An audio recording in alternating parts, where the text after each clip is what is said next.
Okay, so we're going to talk a little about childhood and family and that sort of thing. Most empaths come into this life to learn lessons. We all do, even if we're not an empath or an intuitive. It doesn't make any difference. We're all here to learn something. And a lot of empaths either have had some kind of separation from family, or they've had traumatic events, or they've felt unwanted, or they've been with like a narcissistic personality or a borderline personality disorder personality who has really shaped their living and their lives. When you're a kid, your formative years for all of those emotional things start pretty early, and I'd say around 8 to 10 years of age is about the latest that your formative years will be going on. So whatever happens during those early years is what's kind of set until you start doing some of the work to help you overcome that. If you've ever felt unwanted, or you've had to be away from your family for a period of time, or there's been no explanation for certain things, it's really quite damaging for the person. It's very traumatic. If you've ever felt unwanted because your parents are too busy, or because they are in relationship difficulties, or because they're going through a divorce, or somebody's sick in the family, all those kinds of things can make you feel neglected, unwanted, and abandoned. And so as we work through this, I really want you to do some of the exercises and answer some of the questions that are in here, so that you can actually make some sense of what went on for you. And then you can check in with me, and we can go on from there.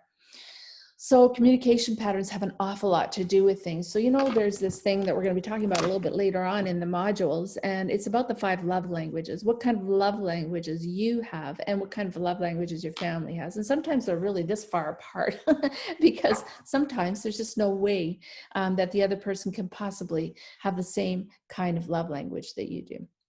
And so you absorb the family's roles. So when you're modeled all of that kind of thing, you begin to absorb it, and you begin to make it your own, even though it isn't your stuff. It's your mother's stuff, it's your father's stuff, whoever. And then it goes on for generations and generations before that. It's sort of like when, I don't know if some of you guys haven't maybe heard this story, but when you have somebody coming over for dinner and you're putting a pot roast in the oven, and there's this old story of a lady who puts the pot roast in the oven, but before she does that, she cuts it in half, and then she just puts it in the pot, puts it in the oven to go. And so somebody asked her why she did that. And she said, well, I don't know. That's what my mother did. So that's kind of the thing, right? So it's kind of the modeling that you get for the family roles. So in the old days, it was the husband and it was the wife, and the wife was the cook, the chief bottle washer, all those kinds of things. And the husband was the guy who went and got the money for the bread, sort of thing. But these days things have changed, and it's a very confusing, it's been a very confusing couple of decades for people, actually, because we really don't get it anymore. I don't think, nobody knows what their roles are really, really supposed to be, because they were modeled one thing and now we're doing a completely different thing, or most people are trying to. And when I talk to clients who are very strong and very, they're very successful in their work and in their business life, sometimes they're not so successful in their personal life, because this is where they found their grounding. This is where they found where they really have their self-esteem together and that sort of thing. But when you go behind closed doors, it isn't quite like that all the time. And so working that through and being able to look at all the different variables that come together is very exciting for me. What else did I want to say about that?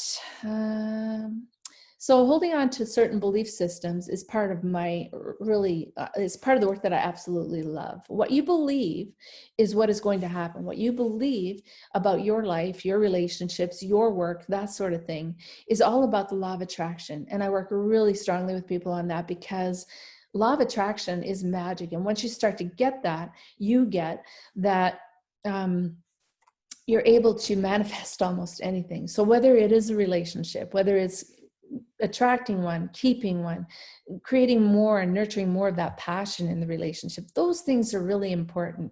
Abundance, good health, all those kinds of things are really important to people, and I can help you to manage that. And throughout these modules, you're going to really see a difference in yourself by doing some of these exercises and stuff. Okay, so I will let you go, and I'll talk to you later. I hope you're really enjoying this, because I sure am. Okay, talk to you soon.